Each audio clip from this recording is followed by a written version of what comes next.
No dia 10 de novembro, a comunidade lotou o Teatro Oi Casagrande para assistir o debate Novas Guerras e Extremismo, um panorama do conflito no Oriente Médio promovido pelo site Rua Judaica e o Hillel Rio. Para o debate foram convidados jornalistas correspondentes que cobrem há anos essa região, Guga Chakra e Daniela Kresh, além do recém-nomeado embaixador de Israel no Brasil, Rida Mansur. O debate foi conduzido pelo cônsul honorário de Israel no Rio, Osias Burman, e o historiador Michel German.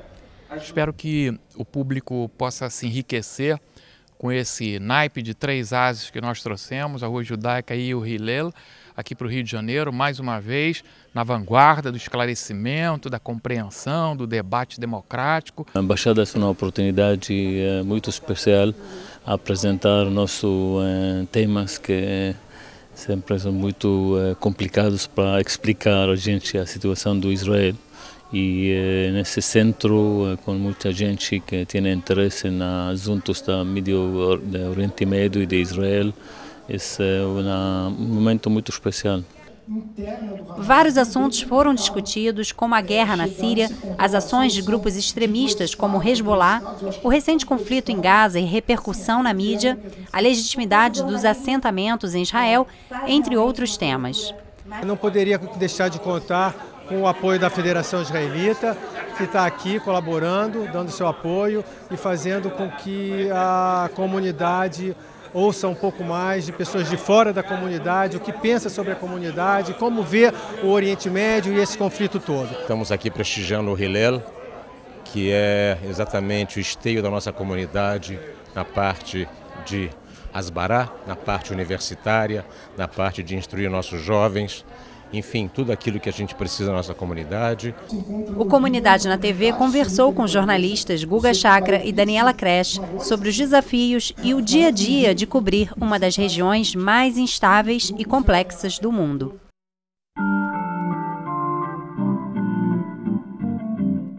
Tem alguns lugares ali que eu considero Disney de jornalismo, que é o caso do Líbano. É muito fácil trabalhar no Líbano, em Israel também não é difícil, mesmo os territórios palestinos também não são difíceis. A Síria, antes da Guerra Civil, era até engraçado, mas depois da Guerra Civil ficou extremamente complicado, a não ser que você fique na parte do Bashar. Nos outros lugares, aí já depende muito. Existem países complicados, o Iêmen foi o mais complicado que eu cobri até hoje, mas depende muito de país para país. Fazer cobertura em Israel não há complicação, não há censura, a não ser uma censura militar, mas que é menos complicada do que se imagina. Nos territórios palestinos também é bastante fácil conseguir informações, as pessoas recebem os jornalistas de braços abertos. Existe uma vontade de ambos os lados de contar a história, contar sua própria narrativa.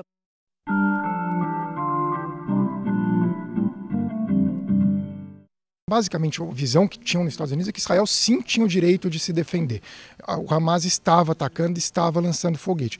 A resposta israelense poderia ter sido diferente. Mas o que há uma certa hipocrisia no lado americano, visto que os Estados Unidos bombardeiam em Iêmen direto e ninguém presta atenção. Agora na Síria eles bombardeiam, sabe-se lá quantos civis morreram na Síria, só que daí eles falam que são membros do grupo ISIS ou são membros da Al-Qaeda e ninguém tem como checar. Enquanto Israel, na faixa de Gaza, existe uma checagem infinitamente maior sobre o que vem acontecendo. Então, é curiosa essa posição dos Estados Unidos, sendo que o Iêmen não lançou, ninguém está atacando os Estados Unidos nesse momento, enquanto no caso israelense, de fato, há ataques do Hamas contra Israel. Como ele falou, há conflitos em vários lugares do mundo que não há cobertura, não há jornalistas, não tem infraestrutura para jornalistas, é perigoso, então os jornalistas não vão. Enquanto que em Israel, todas as grandes agências de notícias e mídias estão lá, tem que justificar, inclusive, o fato de que estão lá. Então, buscam todas as histórias possíveis e as nuances possíveis. Enquanto que no Iêmen, você não tem uma estrutura, infraestrutura, quantidade de jornalistas, talentos internacionais que vão estar lá em Sanaá, entendeu? Para destrinchar cada coisa que acontece.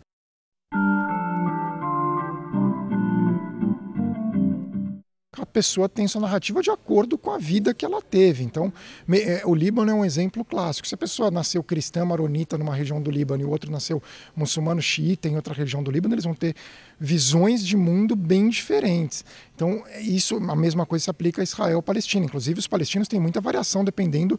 Um palestino de Hebron vai ser bem diferente de um palestino de Nazaré. A visão que eles têm de mundo, um palestino de Haifa, um palestino de Ramallah. Então, eu acho que varia muito de pessoa para pessoa, mas o importante é você ter todas essas narrativas. O jornalista também não quer procurar alguém que seja neutro, ele quer procurar alguém que conte a sua história, né? A neutralidade tem que ser do jornalista. Quer dizer, o jornalista é que tem que descobrir e contar os dois lados, ou os 50 lados da história, né? Porque, enfim, é muito complexo, mas buscando pessoas que contem os seus lados. Se todos os entrevistados tiverem a mesma história, fica até desinteressante.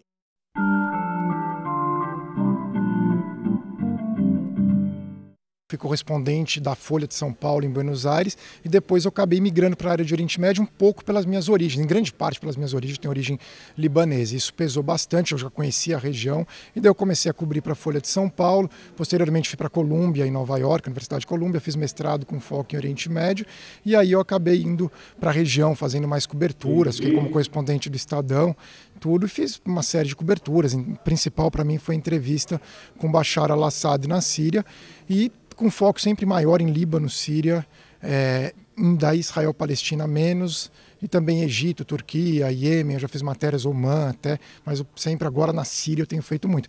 Concluí que eu gostava mesmo era de questões internacionais, principalmente pelo viés do Oriente Médio, né, a região do Oriente Médio, a questão israelense-palestina, que sempre foi a minha paixão.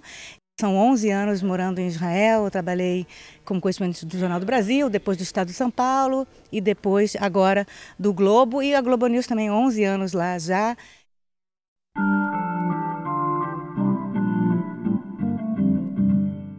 Estou com um blog desde 2008, eu fiz várias amizades de leitores e acaba ficando uma comunidade, tem uns que sabem muito mais do que eu.